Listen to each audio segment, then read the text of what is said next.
खासदार असुद्दीन ओवैसींचा अखिल भारतीय मजलिस-ए-इत्तेहादुल मुस्लिमीन म्हणजेच AIMIM पक्षानं ठाणे महानगरपालिकेच्या निवडणुकीमध्ये प्रभाग क्रमांक 30 मधून मुंब्र्यातून संपूर्ण पॅनल निवडून आणलं। यामध्ये मुंब्र्यामधील MIMची तरुण नगरसेविका सहर शेख आणि तिचे वडील युनुस शेख हे त्यांच्या निवडणुकीच्या पूर्वीच्या आणि जिंकल्यानंतरच्या व्हायरल भाषणांची भारतभर चर्चा आहे।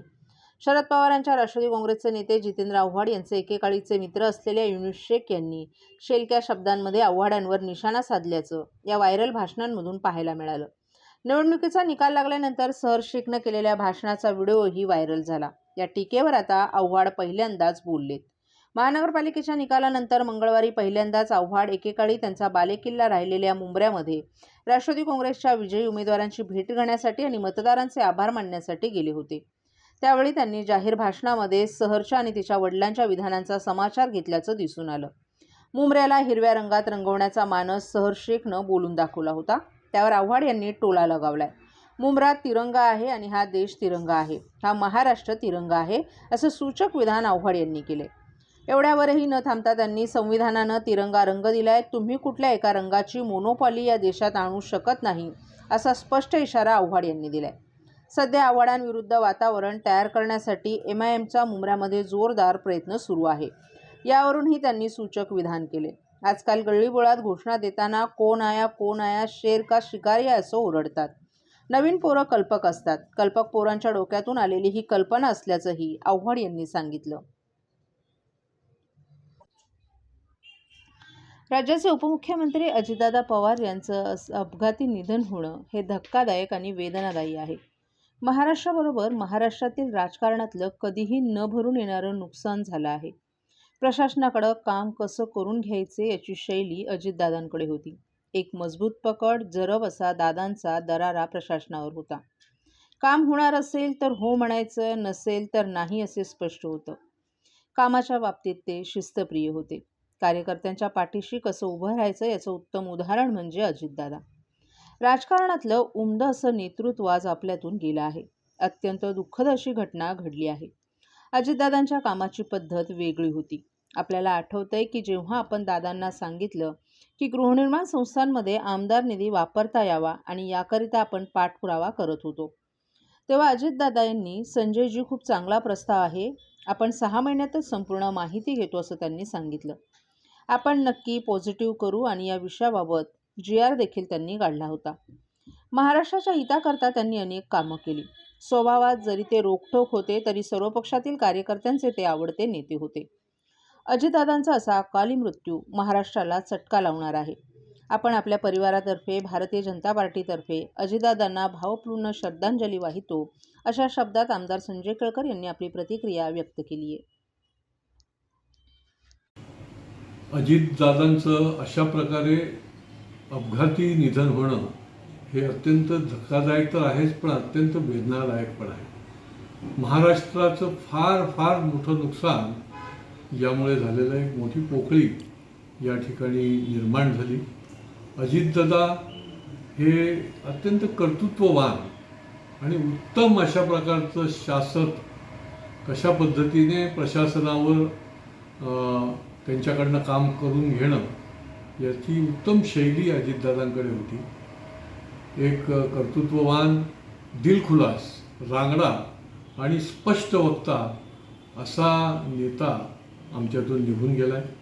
खरं म्हणजे त्यांनी महाराष्ट्राकरता अनेक मोठी कामं केलेली आहेत आणि पुढे देखील ते करू शकणार होते। कार्यकर्त्याच्या पाठीशी कसं उभं राहायचं याचं उत्तम उदाहरण म्हणजे अजितदादा, किंवा काम करण्याची शैली जी आहे ती मला अत्यंत त्यांची आवडत असेल।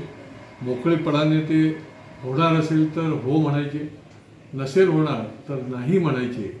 असं एक दुर्मिळ राजकारणातलं उमदं असं नेतृत्व आज आपल्यामधनं गेलं आहे आणि हे केवळ महाराष्ट्रातला फार मोठं ही दुःखद घटना आहे। मी माझ्यातर्फे, माझ्या परिवारातर्फे आणि भारतीय जनता पार्टीतर्फे त्यांना विनम्र अशी आदरांजली पण अर्पण करतो। सर्व नागरिकांना आवाहन करण्यात येत आहे की सध्या डासांमार्फत पसरणाऱ्या डेंग्यू या आजाराचा प्रसार रोखण्यासाठी प्रत्येकाने पुढील प्रमाणे कार्यवाही करावी। डेंग्यू आजार एडिस इजिप्ती हा डास चावल्याने होतो. या डासांची पैदास साचलेल्या किंवा साचवलेल्या स्वच्छ पाण्यामध्ये होते. 8 दिवसांपेक्षा जास्त दिवस पाणी उघडे व साचून राहिल्यास त्यात डास अंडी घालतात. अंड्यांच्या अळ्या तयार होऊन पुढे डास तयार होतात. यासाठी आपल्या घरातील पाणी साठे उदाहरणार्थ बॅरल्स, पिंपे, टाक्या, हौद, रांजणे इत्यादी दर आठवड्याला रिकामे करून घासून पुसून कोरडे करून पुन्हा भरावे. 1 दिवस कोरडा दिवस म्हणून पाळावा. पाणी साठ्यांना घट्ट झाकणे बसवावीत किंवा जुनी साडी, चादर, धोतर यांनी बांधून झाकून ठेवावीत, म्हणजे डास त्यात जाऊन अंडी घालणार नाहीत. घराच्या गच्चीवर, आजूबाजूला, अंगणात कोठेही पाणी साचू देऊ नये. भंगार सामान उघड्यावर टाकू नये. उदाहरणार्थ टायर्स, प्लास्टिक सामान, कुंड्या, टाकाऊ वस्तू इत्यादी. अशा सामानात पावसाचे पाणी साठून त्यात डेंग्यूच्या डासांची पैदास होते. घरातील कूलर्स, फ्रीजच्या पाठीमागील ट्रे हे देखील वेळोवेळी कोरडे करावेत. लक्षात ठेवा, नुसत्या फवारणीने डास घनता कमी होत नाही, तर त्यासाठी डास पैदास ठिकाणे नष्ट करणे ही आपल्या सर्वांची जबाबदारी आहे. कोणताही ताप अंगावर न काढता जवळच्या शासकीय रुग्णालयात मोफत औषधोपचार घ्या.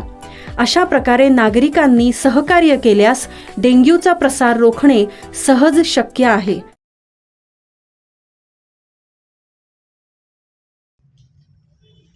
आज माझा मोठा भाऊ हरपल्यासारखी भावना आहे. अजित पवार हे केवळ नेते नव्हते, तर एक अभ्यासू, वेळेचं भान ठेवणारे आणि प्रशासनावर मजबूत पकड असलेले व्यक्तिमत्व होते. अशा शब्दात उपमुख्यमंत्री एकनाथ शिंदे यांनी अजित पवार यांच्या निधनावर तीव्र शोकभावना व्यक्त केली आहे. बारामतीजवळ विमान उतरत असताना झालेल्या भीषण अपघातात महाराष्ट्राचे उपमुख्यमंत्री अजित पवार यांचं दुर्दैवी निधन झालं. या घटनेमुळे संपूर्ण राज्यात शोककळा पसरली असून राजकीय, सामाजिक आणि प्रशासकीय स्तरावरून श्रद्धांजली अर्पण करण्यात येत आहे. अपघाताची बातमी मिळताच उपमुख्यमंत्री एकनाथ शिंदे बारामतीकडे रवाना झाले. रवाना होण्यापूर्वी त्यांनी माध्यमांशी संवाद साधताना अजित पवार यांच्याशी असलेल्या आपल्या आठवणींनाही उजाळा दिला. आम्ही अनेक वर्षे एकत्र काम केलं. अजित पवार पहाटेपासून कामाला लागायचे. सकाळी 6 वाजताही त्यांनी आदेश दिल्याचे आपण स्वतः पाहिले आहे. प्रत्येक विषयाचा सखोल अभ्यास करूनच ते बोलायचे.